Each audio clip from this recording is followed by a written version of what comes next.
What's up, baby doll? Woo. Woo? We got another woo coming out. Got another woo. Ready for it. Ready for the day. Ready for... Okay, you getting your fidgeting out? Yeah. Getting comfortable? Chairs are getting more comfortable.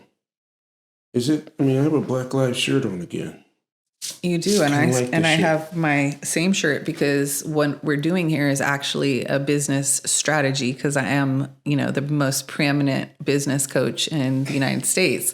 Is called stacking functions, which one of my mentors, Lindsay Parrott, taught me, which is you try to do as much as you can all at once. And you utilize it for multiple purposes.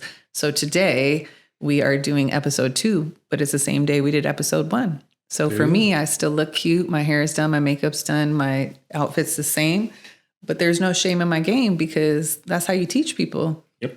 Because if we just, separated it all out, then we'd have to do this multiple times over and over again, extend energy, extend resources. And, if I wanted to pretend like that wasn't what we were doing, I would have done an outfit change, right? And nobody would know.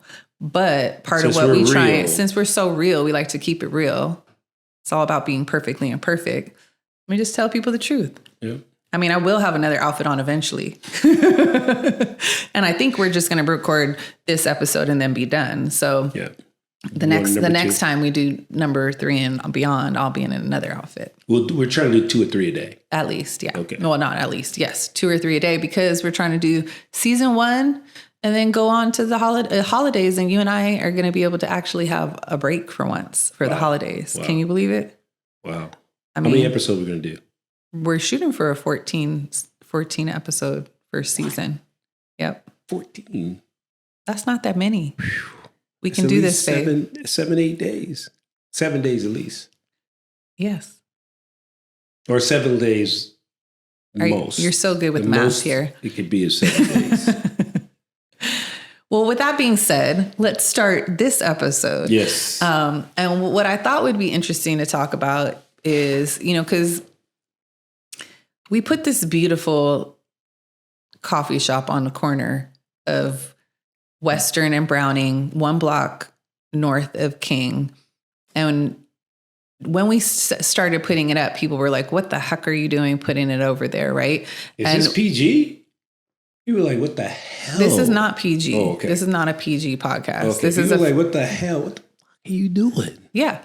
But we ended up with this amazing, iconic, space that, of course, we're going to talk a lot about. Right. But also because it's so beautiful. And that was part of our strategy, right? Is we were like, the people in our community deserve nice things. We deserve nice things. Thank you. We were a little selfish too in there. Like we were doing this for our satisfaction. We were tired of, or me personally, was tired of having to go out of my neighborhood. Yeah, to have nice things. To have a nice sit down. Like I can get coffee here, but it'd be like in one of these little donut shops. And where did they get their coffee? Yeah, but what I'm getting to though is some people thought we were gentrifiers. Right. I was like, fool, I've been here all my life. Exactly. So that's what this episode is about. Fool, I've been here all my life. Okay. And I also, guess what? Yes, I am a white woman, but I've pretty much been here my whole life too. Yes. So, for all my for all my allies listening in that are from South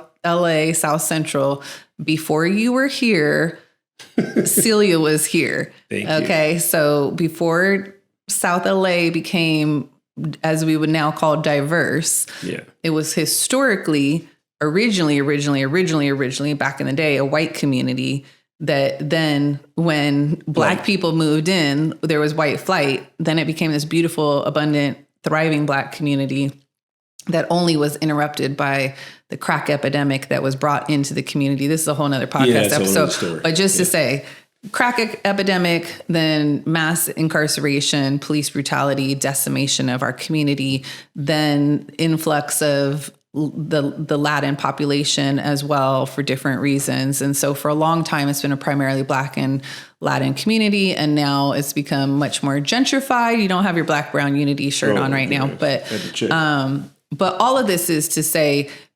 this is more, eventually we're going to do the episode about, the why of South LA Cafe, the origin story of South LA Cafe. That's not today's episode. Today's episode is really about our roots, right? Like, where do we come from? And I just wanted to give the context of people think because we put something so nice here that we must not be from here. Yeah, like, but that's the way, unfortunately people think sometimes in poor communities, is like they don't think they deserve.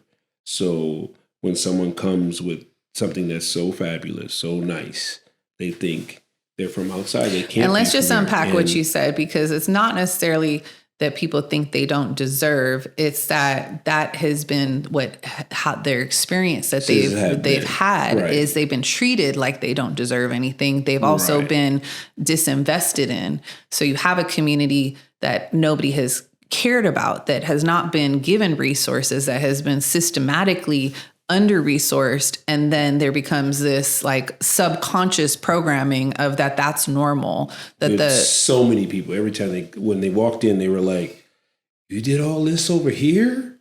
I'm like, "Yeah." Like, what are you so surprised about it? But you actually remember, and this is getting back to the beginning, you actually remember growing up in the version of South Central that was the pre-decimation of the community, when it was that sort of utopian moment in South Central where, obviously there was, don't get me wrong, obviously there was racial issues, segregation, all of that, redlining, all of that. But I'm saying the fact that the Black community was relatively intact in South Central for a period of time, where people had jobs, they were a part of the manufacturing industry, working in the auto factories, all of that stuff. So the average family was able to have a house and, all the good things, right? Like 60s and 70s. Right. So what was your upbringing here in South Central like? Well, I grew up in like what they call like the Adams area, first part of my life, before junior high school. Like, I was a young kid,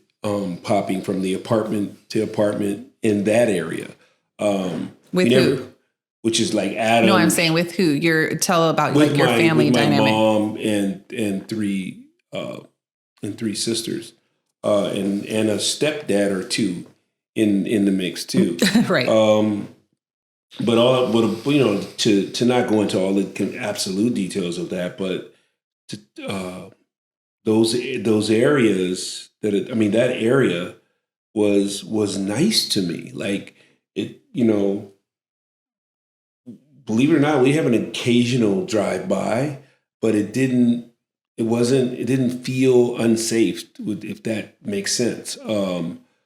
We had the start, or I guess the ending part, not the start, the ending part of white flight happening still in the neighborhood. But these were big old houses. I would live in an apartment, but there was like 50 big 3,000 square foot homes in that area that, where us as kids, we learned our hustle. I grew up collecting bottles from these people, and they were happily give them to us. And I always had change in my pocket because I would cash the bottles in. And if you guys, I'm aging myself, but there was RC caps that if you took the cap off, inside of there was money. So when people left their caps on their bottles back then, so we would take them all off, pull the plastic. We were making money. We thought, $2 or $3 for a day's work was cool. And then I remember just everybody being really nice about us asking, because we were never rude. We never jumped people's fence. And I'm saying that because there was a lot of fruit trees and citrus trees all in the neighborhood that these people kept on their properties, and they would allow us to come and pick them. I mean, they would get their trees picked, so they didn't have all the fruit on the bottom, and we would get the fruit. So it was a win-win for everybody. So, shoot, now I think about it, growing up, I ate a lot of fruits. And citrus. And you also had a garden. And I'll say that's the second part, but that was this area. So I thought beautiful. And where'd you go to school? And then at that time, I was going to like 24th Street School, which is right here. Believe it or not, that's funny how people stay in a little 5-mile radius, right off of 24th and Western. Yeah. Right near our upcoming Jefferson location. And I also went to Vermont Elementary. So over by USC. So those are my 2 schools as younger years. And then ended up getting bused to the Valley, and that didn't work out. Something happened. I think I did something after school to some kid. We'll go into details later about that. And they suspended my permit with transportation. So then we moved as usual. Every 6 to 8 months we moved. Can I talk about a life lesson that I learned in the middle of that? Yeah, absolutely. Oh, but I want to pause there because what just came up for me is a life lesson, and people can learn from this. As a kid, we didn't have a whole bunch of money. Like I just told you, I used to collect bottles and do all that stuff. But everybody was doing it. It just seemed normal. But money was tight. So my mom used to, God bless her, rest in peace. She would do everything I didn't know I was poor, because she went out of her way to make sure I had the stuff that I needed. So I needed tennis shoes or shoes. Are we telling that story? Yeah. This is very good. This is an infamous story in our family, by the way. Yeah.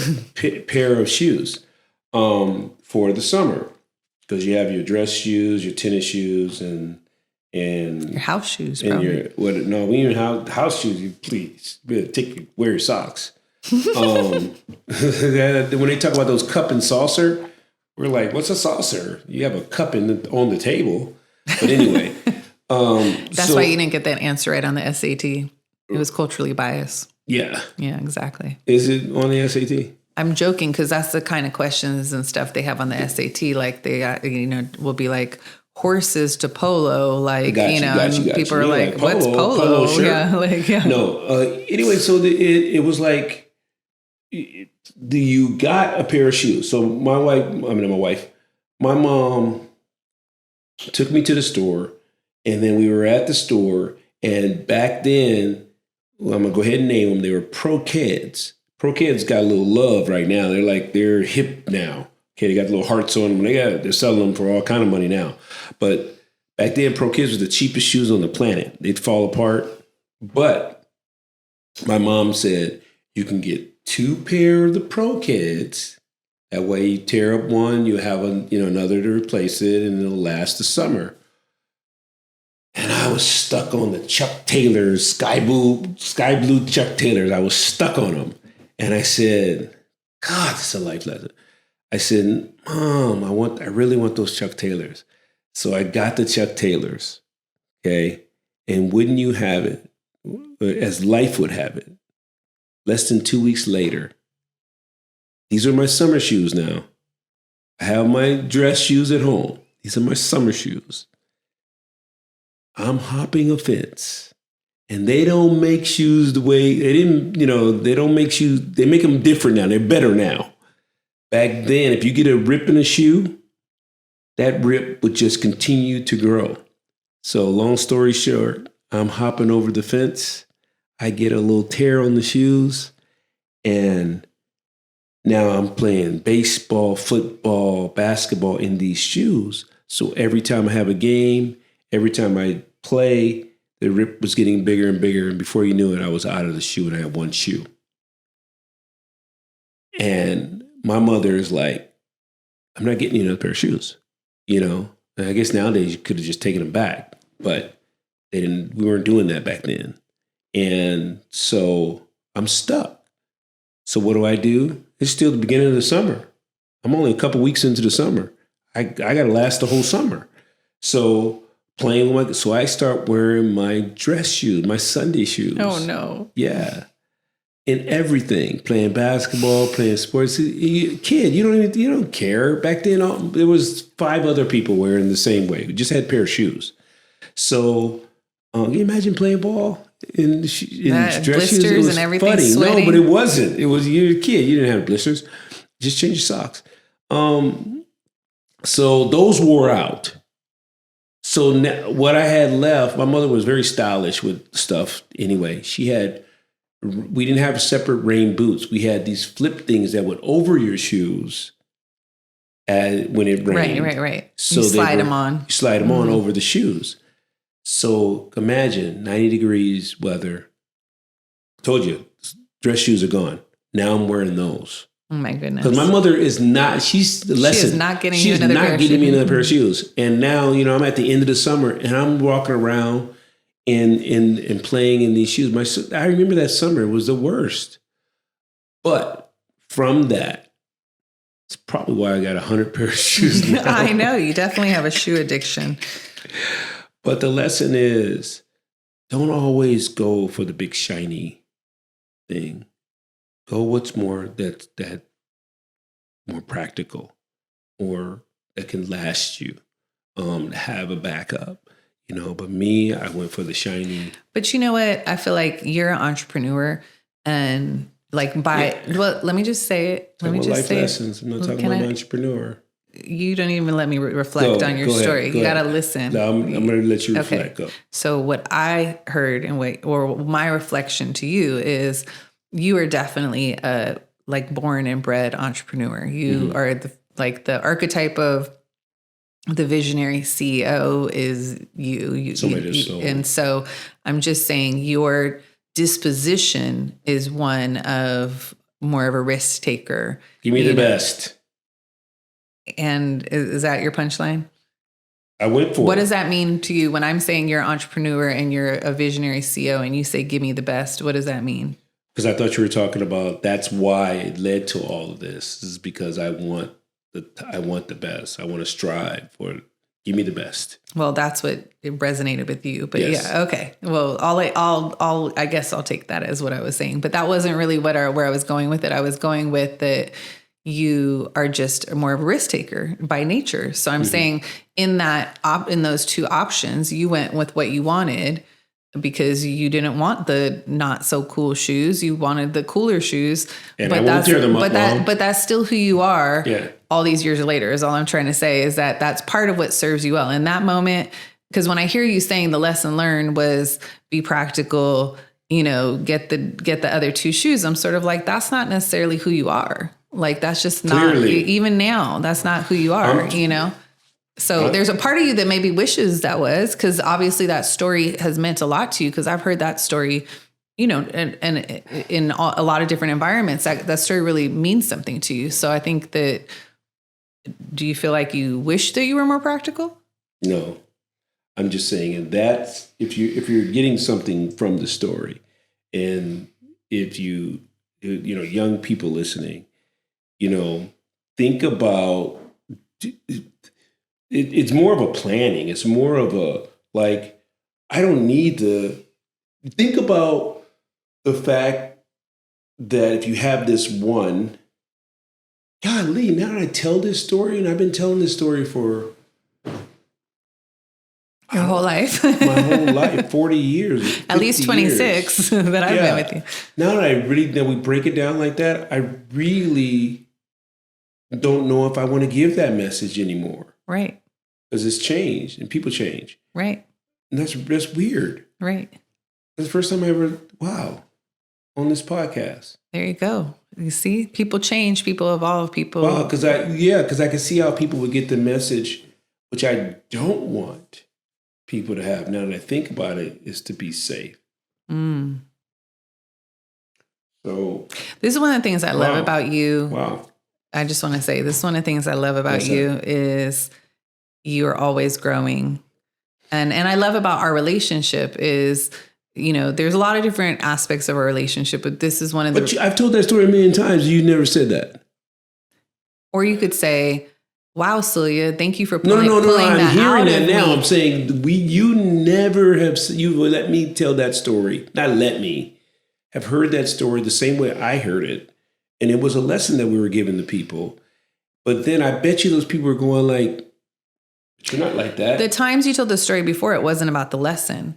You weren't trying to make a lesson out of it. You were trying to just tell the story about how you had been idiotic and you ran around not having shoes all summer long because of this decision you made to get the other shoes. But now trying to make a lesson out of it, your instinct was to go to say that the better choice was getting the 2 pair instead of the 1. But the reality is that's not really who you are. And that's also not how you show up in the world. You go for what you want, and you know that there's a risk. There's a risk, but there's also a reward, right? So, but be prepared to be barefoot. Yeah, there you go. That's what you got. I mean, that's what entrepreneurship is about. Continue to go for what you want, but be prepared if it doesn't go that it's not gonna be the end of the world. That's right. You'll make it work. That's right. There you go. I made it work. If you think about that, I made it work. Like most kids would have just stayed in the house. No, you didn't let it stop you. I wore my dress shoes. You made it work. Most kids. So how old were you at that time? I had to be under 5th grade. So about 10 is about 5th grade. Six, yeah. About 10 or 9 or 10 years old. So I just wow. So I just want to advance for you your relationship to South Central and being here and your roots here. When did you guys move next to your big next transition? It was right the summer after I graduated from 6th grade from Vermont Elementary. And which I was in a play. Where did you end up next? That just came to my mind about the play. What was the name of the play?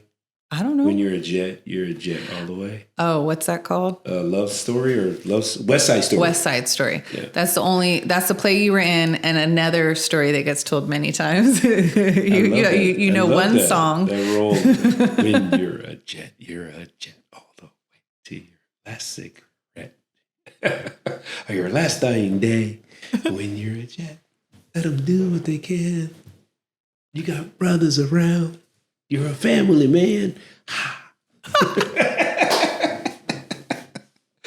You are in fine form right now. That's the okay, because I'm delirious. You are delirious. No, at least you're not hangry. Yeah, at least I'm not. I prefer delirium to your hanger because it's not fun. So I went from my junior. Yours is going to be so you got your I don't know. It might need to be another episode. It might need to be another episode. City's Park. We might make this the Joe relationship to South Central episode, and next, you know what? I think that's what we're gonna do. Okay, this is what actually. Wait. Hold on. Yes. Hold on. Hold your thought for a second. Hold on. I can't finish. It's not fair. If there's 2 people talking, you have to let the second person talk. But I'm just telling you, if you start another story, you're going to remind me? No, because now I've lost my thoughts. So are you happy? Good. So you said good. I'm not happy. I want to get it out before I leave. Well, let me just say what I'm going to say, and then you get it. Go. All I'm saying is we're doing this live time, and we're learning live time. And what I'm learning is that it's really nice to have these long form conversations and let the story just go where it goes, and then to hold space for the other stories that you bring into other episodes. So I actually think today's episode is about you and your relationship to South Central and your upbringing. We'll talk about me in maybe the next episode. Well, we can do that if it happens to be that way. You might get some stuff in there at the end. You're pushing me to get through what I was saying because you want to tell your story. No, I'm not. I agree with you. I think that's absolutely true.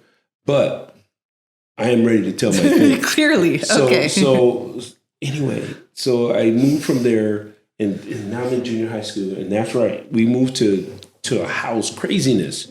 Talk about my mom. How can she buy a house? Oh my gosh, I forgot the story about you guys buying the house. That's such a good one. Wait, I was blown away. What was the circumstances? Wait, before here's the circumstances. She used to work for she used to clean houses. My mom did everything. She used to clean house for this Jewish family in Beverly Hills, okay? And they owned a lot of property, I guess, in South Central. So they had a property that was up, they were about to lose. Because back then, if you let a house go, the city would take it. And the city was taking a lot of properties back then because people were just like, whatever. I'm not going to fix that up. I don't care. And properties weren't worth that much anyway back then. So Anyway, he offered her this property at a very low payment. Like we basically didn't have a bank. We were going to buy it from him. Seller finance, yeah. Yeah, with no real interest. And he said, and we kept a little tally for him. It was funny. She used to sign on that thing, and I paid you, and here I paid you extra. It was hilarious. And then he says, it's about to be condemned in like 17, 18 days. But if you go and you fix it up and get it, going, you can have the property. So that was basically our down payment, was us going in and fixing this property up. I went to this place and I went like, you got to be kidding me. I mean, that's the story of my life, I guess. We did the same thing with our cafe. Yeah. Piece of junk when we got it.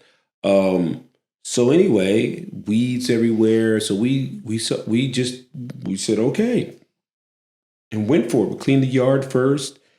And let me just give some context, because again, this is your mom, Vonnie Burnett, who is an evangelist and an entrepreneur, and has a million different hustles going. Stop her. She has 4 kids. She's came a single out here mom. Pregnant with me from Harrisburg, Pennsylvania, carrying 2 little girls with her and me in the belly. So just to give context, though, it was your mom had come from Harrisburg, you in the belly, the 2 younger sisters, eventually the 2 older sisters, eventually your younger sister.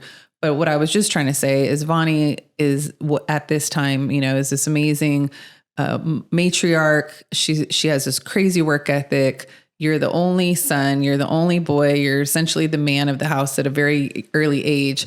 And she gets this amazing opportunity to get this house, but it has to be it's going to be condemned. Right. And it has to be brought up to code within 15 days or something crazy. Well, it has to look like it's not abandoned.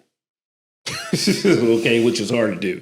I mean, windows are out. And where was this located? No doors. This is 84th and Broadway. 84th and Broadway. So you're not new to the neighborhood. No, not at all. All my life, I'm telling you, from the Adams to Manchester, I've lived all in between there.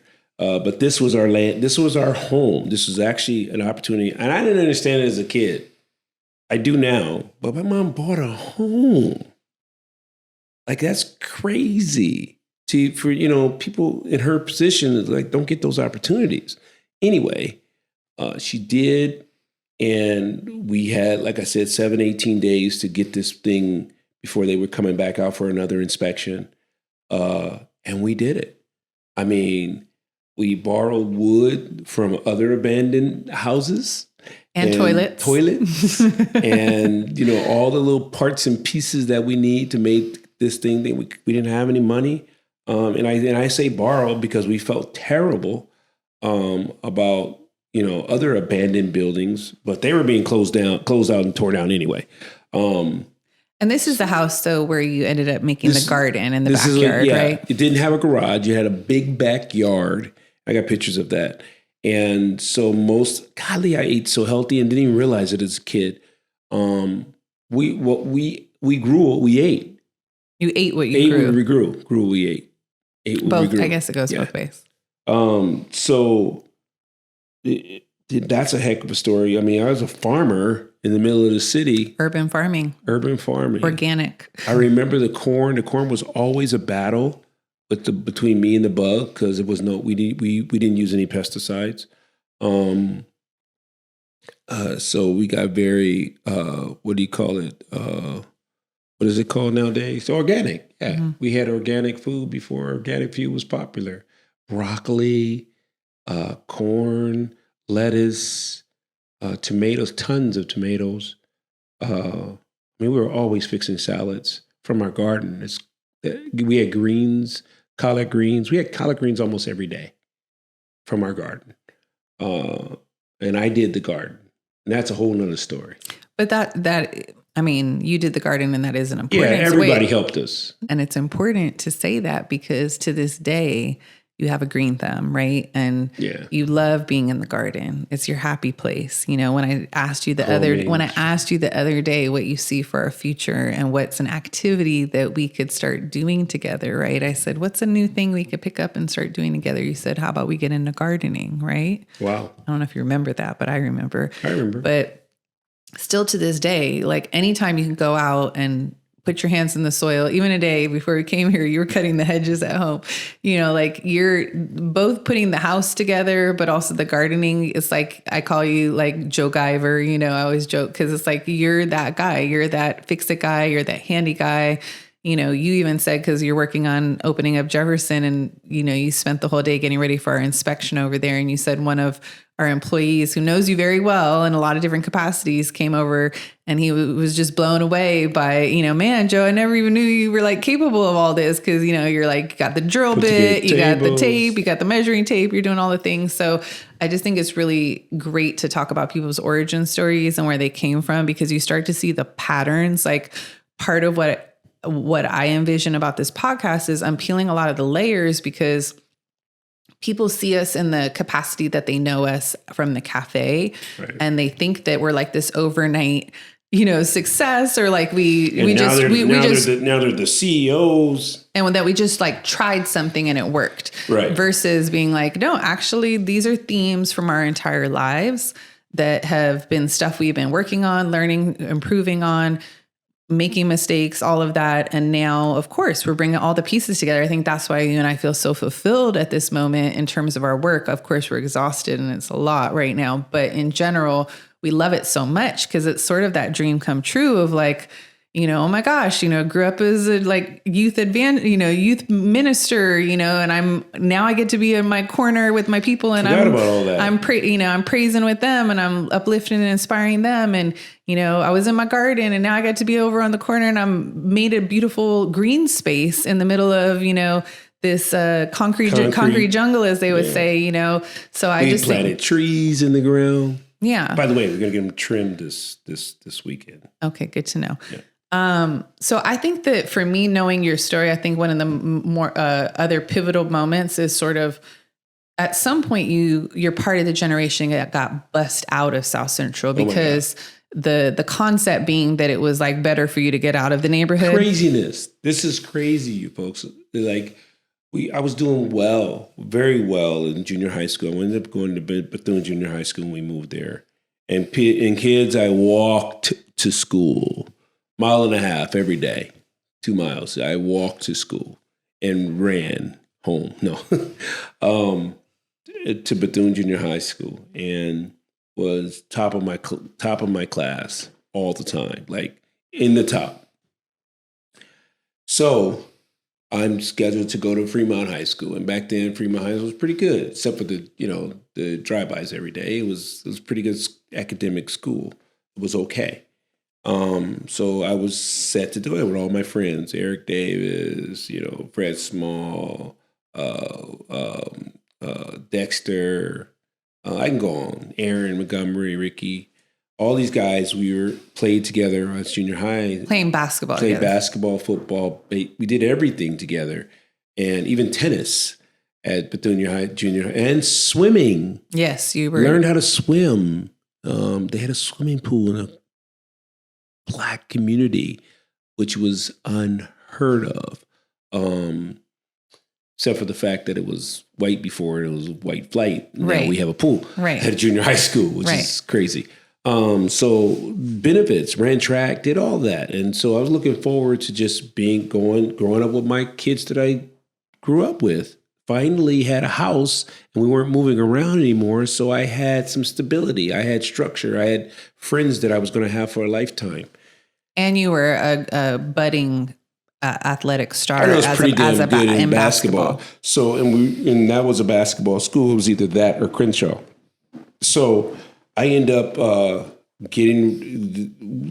procrastinating. I don't know why we did, but it was last minute. Now my mom's taking me up to school because it's the last week to register or something. School had already started a day or something, but you could still register your kids. So my mom took me up to the school personally.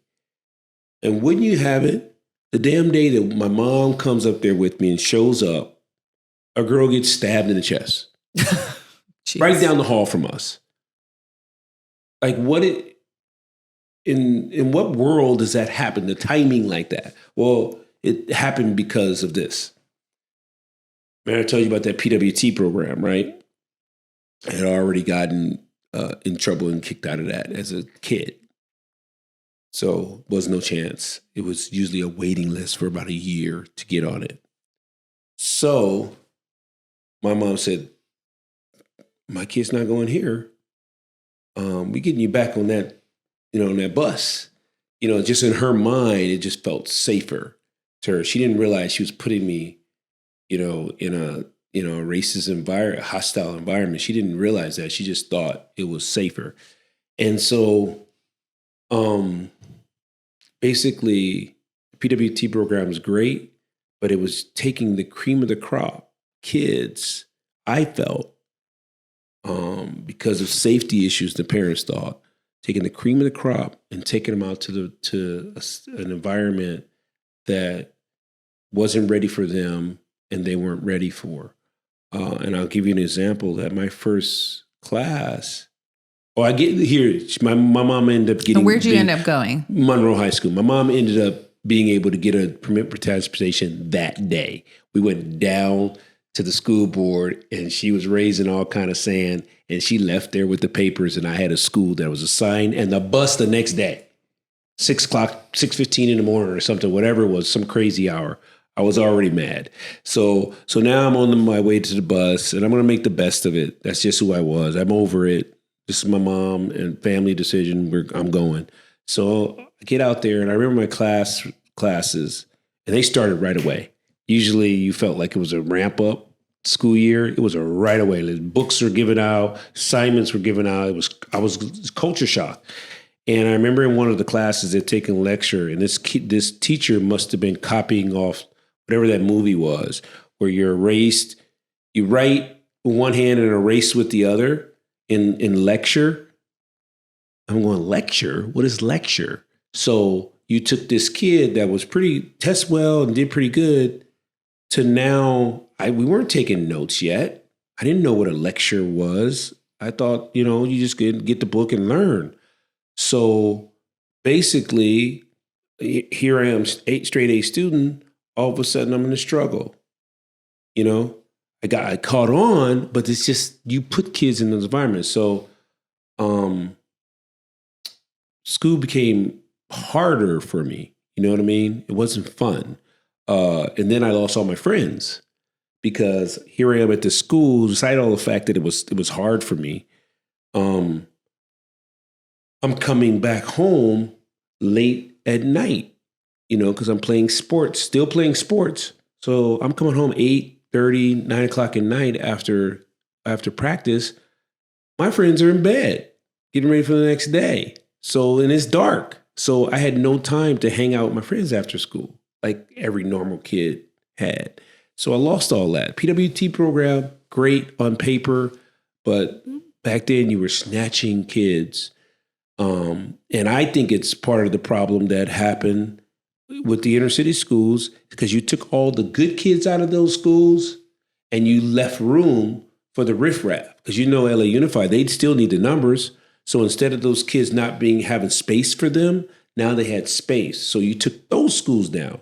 You took the good kids out there, and some of them made it and a lot didn't. And then the inner city schools went down because now you have knuckleheads in the classroom. So I can go on about how much I hate that, but it just, I don't know, it just did like I missed my high school years, man. They were jacked up. And I think that ultimately, to bring it all around, like, you had such a strong root system in South Central through church, through your neighborhood, through, your experiences. Then you get bussed out, you get disconnected, you lose your friends, you fall behind in school, you fall behind in your sports opportunities. Then you end up trying to continue your basketball career and go to Mission College before you hopefully transfer on to, a D1 or, whatever that's going to be for your future. But again, that's outside of your community right now. You're sort of, because you were indoctrinated a little bit into the valley. So you start going to college out in the valley. But then when you come home, this life had changed. This utopian community, at least from your experience, a relatively utopian existence of beautiful Blackness had completely changed when you came home. It was insane. It was like, what just happened? And it was overnight. It was like crack cocaine just destroyed the community.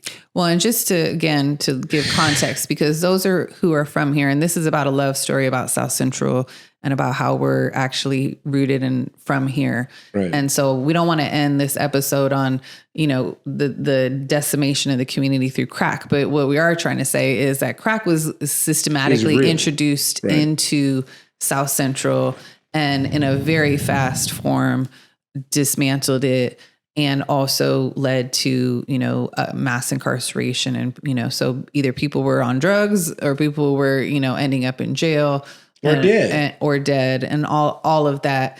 But through that, you've carried on and you've been here. Resilient. Resiliency is a word that you can use here. The things that me and my family and as a young Black boy growing up in this community went through, it's sometimes I have to pinch myself that I made it through that. It's just crazy. Well, where I was trying to go with it, though, is that therapy. Clearly this is turning into therapy, and I actually really love that aspect of it. But what I wanted to sort of pull the pieces together as we wrap up here is we're not new to the neighborhood. You're not new to the neighborhood. You're born and raised in this neighborhood. Every neighborhood. I've seen the good, the bad, the ugly. We say every neighborhood has all of it, right? So wherever you're from, you have the aspects you love about it. You have the challenges you faced. You have the crime. You have the struggle. You have the successes, and all of that exists right here in South Central Los Angeles. And when we created our cafe, it was because it was going to be a love letter, a love story, a love offering to our community and what we say for us, by us. And so today you just shared some of the stories. There's so many stories to tell from your experience here. But as we wrap it up for today, can you just share maybe one key takeaway, one lesson that you think out of the stories that you've told or that you think would be beneficial for people? I think this sounds so cliche, never give up. but it really is that, like, you have to be able to, take what life gives you and push forward. I mean, it's not the end of the world that, I got bused to the valley. May have felt like it, but I pushed on. It may not be, it wasn't the end of the world and my grades were falling and my dream was changing. But I pushed forward, You're one of the most resilient people I know. And I know you referenced that when you were talking about your mother, Vonnie, as well, without telling her stories, because those are her stories to tell. Right. But she had a beautiful life, but she also had a very, very challenging life and went through things that were unimaginable. And yet she was such a faithful person, such an optimistic person, such a loving person. And I feel like those are the same qualities. Taught us always seeing the good. My mom, I get from this is that I always, life was still beautiful. I didn't know I was poor till I went to the valley. Right. You know what I mean? I didn't get it. I didn't understand it. You still to this day are always looking for the good. You are still to this day in life, and it is good. That's the thing. When you're looking for something, you're gonna find it. Okay, if you look for the good, you're gonna find a lot of good. And I think it's the crazy, messy, beautiful life. That's what I'm trying to say. Is like, to me personally, like, you're not going to only see the good. You're going to see all of it. But it's like, what do you intend to focus on? What do you take away from it? And from what I'm taking away from you sharing your story today, and hopefully people are as well, is how resilient you are and how resilient we all are, right? How, we can handle more than we think we can. Life can unfold in ways we don't expect and not ways we don't want, and we're still going to be okay. You're absolutely right. How do you think that we're still how do you think we got through COVID? Yeah, well, that's a forthcoming episode. It is another episode, but I'm just telling you this. My life prepared me for that. That's right. Like, are you kidding me? COVID, bring it on. That's right. No, I don't. I don't mean like that, but just it's one of those things. There's got to be some good out of this. What can we do? There you go. Anyway. So that being said, on the next episode, you're going to do a lot of listening, and I'm going to do a lot of talking. You're going to practice. I'm a good listener. You're so good. Please. You're so good. You can be in a interviewee. What is it called? An interviewer / therapist mode, and I'll be the patient and the talker, and we'll see what we can unfold about my upbringing and relationship to South Central, which probably is a little bit different. Right. Probably is a little bit interesting given all of our differences. But thank you for sharing so openly. I think I just got so much out of hearing what you have to say, and learned something new about myself too. You sure did. So It's a wrap. You want to high five that one? Yep. You want to try? Don't miss this time. Okay. Let's. Hey fam, if you're hearing this message, you've listened to the entire episode of the In the Mix podcast. And for that, we want to thank you from the bottom of our hearts. We hope you enjoyed this new episode. And if you did, please take 1 minute to hit the subscribe button to catch all future episodes. And then please give us a 5-star review. Also, if you want to support our Black and women-led multiracial movement to fight social, economic, racial, and food inequity, please head to our website, southlacafe.com, where you can become a monthly member, sponsor groceries, volunteer, buy merch and coffee, and make a tax-deductible donation. Sending you lots of peace, love, and blessings from our family to yours.